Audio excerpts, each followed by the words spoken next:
আমি তোর উপরে আমার মায়াটাও বেশি। জোরে বলেন সুবহানাল্লাহ। আমার আল্লাহ ডাক দিয়া বলে, বান্দা আমি তোর আল্লাহ, বান্দা রে তোকে যদি আমি বুবা করে দুনিয়ার জমিনে পাঠায়া দিতাম, পৃথিবীর এমন কোন এমবিবিএস ডাক্তারের ক্ষমতা ছিল না তোর জবান থেকে আবার কথা বের করতে পারে। ওরে বান্দা, আমি যদি তোকে অন্ধ করে দুনিয়ার জমিনে পাঠায়া দিতাম, এ যুবকেরা দিলখানা একটু নরম করে দিবারে বাবা, আজকে দিলখানা একটু নরম করে দাও। আপনারা আপনাদের পা দুখানা গায়া দেন, আপনাদের পায়ে হাত দিয়া বলি, রে ভাই আমার নবীকে আর কাঁদায়ও না, আমার নবীর আদর্শটা গলার মালা করায়া নাও। আমার আল্লাহ বলে, বান্দা রে আমি তোকে বড় ভালোবাসি রে বান্দা। ওরে বান্দা, এই দুনিয়াটা কিছুই না রে মুমিন, এরে আমার নবীর উম্মতের দল। মাস্তানি করিও না রে বাবা, যৌবনের বাহাদুরি দেখায়ও না রে মুসলমান। এ বাবারা, আমার আল্লাহ বলে, বান্দা রে তুই মনে করছিস আমার চাইতে তোর মা জননী তোকে বেশি ভালোবাসে। ওরে বান্দা, তুই মনে করছিস আমার চাইতে তোর আব্বা জান তোকে বেশি ভালোবাসে। ওরে বান্দা, তুই মনে করছিস আমার চাইতে তোর বিবি তোকে বেশি ভালোবাসে। ওরে বান্দা, তুই মনে করছিস আমার চাইতে তোর সন্তান তোকে বেশি ভালোবাসে। না রে বান্দা না,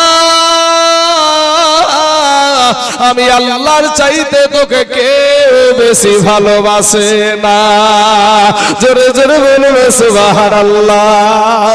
আব্বা জান, আমার সোনা মানিকেরা, আমার ভাই জানেরা, ওগো আমার পর্দার আড়ালের মা খালা, শুনে জান আজ রাতের বেলা, এ যুবক ভাইয়েরা, আজকে তুমি ভাবছো আমি বলছি মাওলানা সাহেব, এই মাদ্রাসার যারা বাবা আলেম আছে তারা যখন আপনাকে নামাজ পড়ার কথা বলে আপনি কাজের বাহানা দেখায়া দেন। আপনার মতন কত যুবক মুনিশ খেটে ভাত খায়, এরপরেও 5 ওয়াক্ত নামাজ পড়ে, অভাব নাই, তুমি কেন পারবা না রে বাবা? তোমার মতন কত যুবক রাস্তায় ড্রাইভারি করে ভাত খায়, এরপরেও 5 ওয়াক্ত নামাজ পড়ে, তুমি কেন পারবা না রে বাবা? তোমার মতন কত যুবক ব্যবসা করে ভাত খায়, তারপরেও 5 ওয়াক্ত নামাজ পড়ে, তুমি কেন পারবা না রে বাবা? ও আমার মা খালারা গো, আপনার মতন কত নারী সংসারের সব কাজ করে, এরপরেও 5 ওয়াক্ত নামাজ পড়ে, তুমি কেন পারবা না রে মা?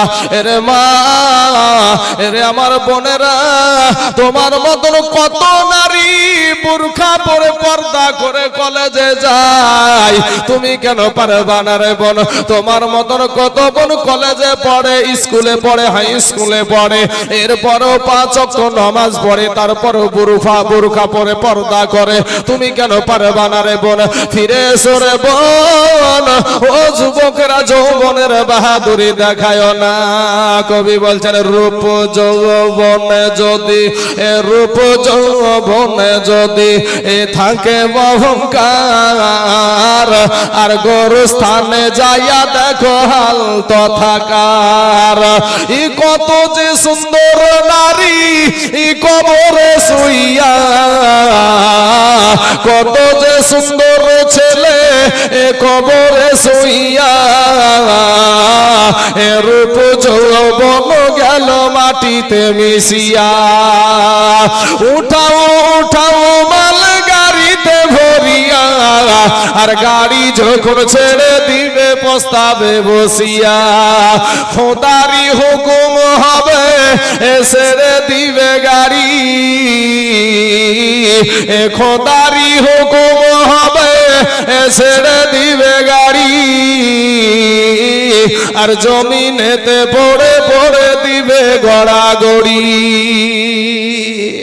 বাপ, ও যুবক, যৌবনের বাহাদুরি দেখায় না ভাই। কয়দিনের যৌবন রে বাবা? শোনা, আসার সিরিয়াল আছে, যাওয়ার কোনো সিরিয়াল নাই, যাওয়ার কোনো সিরিয়াল। চাচা, আপনার সম্মুখে যে বাচ্চাগুলা বসে আছে, এই বাচ্চার বয়সের বাচ্চা আপনাদের গোরস্থানে আছে না নাই? আছে তো? আমাদের মতন তরুণ যুবক এই বয়সের, এরকম বয়সের মানুষ আপনাদের গোরস্থানে আছে না নাই? আছে তো? এরকম বাপজি আমার আব্বাজানের মতন এই বয়সের মানুষ আপনাদের গোরস্থানে আছে না নাই? আসার সিরিয়াল আছে, যাওয়ার কোনো সিরিয়াল নাই। এ যুবকেরা, কলকাতার শালিমার স্টেশন থেকে একটা ট্রেন ছেড়েছিল, ট্রেনটার নাম হলো করমণ্ডল এক্সপ্রেস। এই করমণ্ডল এক্সপ্রেসটা উড়িষ্যার বালেশ্বর নামে একটা জায়গায় গিয়ে তিনটা ট্রেন একসঙ্গে অ্যাক্সিডেন্ট হয়েছিল না হয়নি গো? হ্যাঁ হয়েছিল। মুহূর্তের মধ্যে চিৎকার কান্নার আওয়াজ, বাঁচাও বাঁচাও। মুহূর্তের মধ্যে কারো হাত নাই, কারো পাও নাই। বাবাজি মিডিয়া যেটা খবর দিল, মুহূর্তের মধ্যে 300 যুবক দুনিয়া থেকে বিদায়। তাই যুবক ভাইদেরকে বলছি, তোদের পা দুখানা আগায়া দে ভাই, তোদের পায়ে হাত দিয়ে বলি ভাই রে ফিরে আই, তওবা করে আল্লাহর কাছে ক্ষমা চা, চোখের পানি ছেড়ে দিয়ে আল্লাহকে বল, আমার দয়ার মাওলা রে,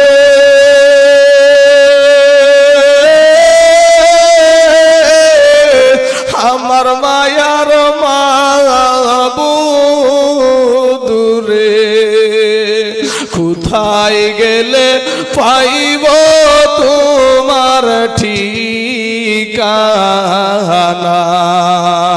কোথায় গেলে পাইব তোমার ঠিকানা, তোমাকে পাইবার আসে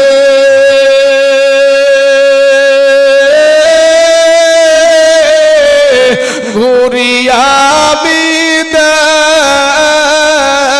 বিদেশে, আজ কোরআনের বাগানে করলাম বিছানা,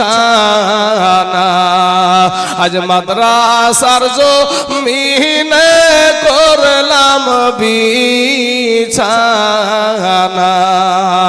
তোমাকে পাইবার ওসিলাতে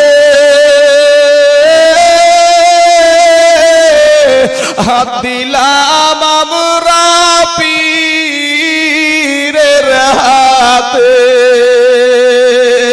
এপার পাবো কি জানতে মনের বাসনা, বাবা গো আল্লাহর কাছে গভীর রাত্রিতে যাই নামাজের পাটিটা একটু পেড়ে দিয়া, তাহাজ্জুদের নামাজ পেড়ে দেন, নামাজ পড়ে বাবা দুই চোখের পানি ছেড়ে দেন। আমরা শেষ নবীর উম্মত রে বাবা, এই চোখের পানি গালে আসতে দেরি হবে, আমার আল্লাহ আমাদের দোয়া কবুল করতে দেরি করবে না। জোরে বলেন সুবহানাল্লাহ। আমার আল্লাহ বলে, বান্দা রে আমি তোর আল্লাহ, আমি আসমান সৃষ্টি করেছি আমার বলি নাই রে বান্দা, আমি জমিন সৃষ্টি করেছি আমার বলি নাই রে বান্দা, আমি পাহাড় সৃষ্টি করেছি আমার বলি নাই রে বান্দা, ওরে বান্দা তুই হলি আমার। জোরে বলুন সুবহানাল্লাহ। এতগুলা মানুষ আছে জবান দিয়ে সুবহানাল্লাহ বাড়াই না। আরে বা ইলেকশনের টাইমে হলে তো আপনাদের গুরু খাওয়া যায় না গো। হ্যাঁ সুবহানাল্লাহ।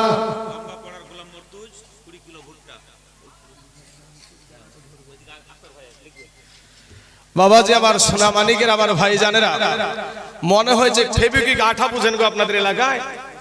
বুঝেন তো? ফেবিকুইক আঠা মনে হয় যে 2 ঠুটে লাগিয়ে দিয়েছেন। সেদিন বাবাজি আপনাদের এইখানে হেন্তাবাদের ঠুকঠুকির মোড়ে একটা বড় মাদ্রাসা নাই, ঠুকঠুকির মোড়ে তো সুবহানাল্লাহ, ওই ভুট্টা কার একটা কি বলছে আমি আর বুঝি না, মাকাই মাকাই মাকাই মাকাই বলে আমি আর বুঝি না, আমাদের এলাকায় ভুট্টা বলে। হ্যাঁ এই মাকাই মাকাই করে আমি কি মাকাই রে বাবা, তো কোন দেশের বলি আর কোন দেশের গালি ভাই। তবে যুবকেরা শুনেন, আমার বাড়ি মুর্শিদাবাদ বর্ডারে, আজ সুবহানাল্লাহ আপনার মুখ দিয়ে বের হয় না ভাইরে, কবরে যখন যাবা তোমার বাস খান পচার আগে তোমার দেহ পচে যাবে। তোর এই মাস্তানি দূরে রাখ ভাই, আল্লাহর গোলাম হয়ে যা।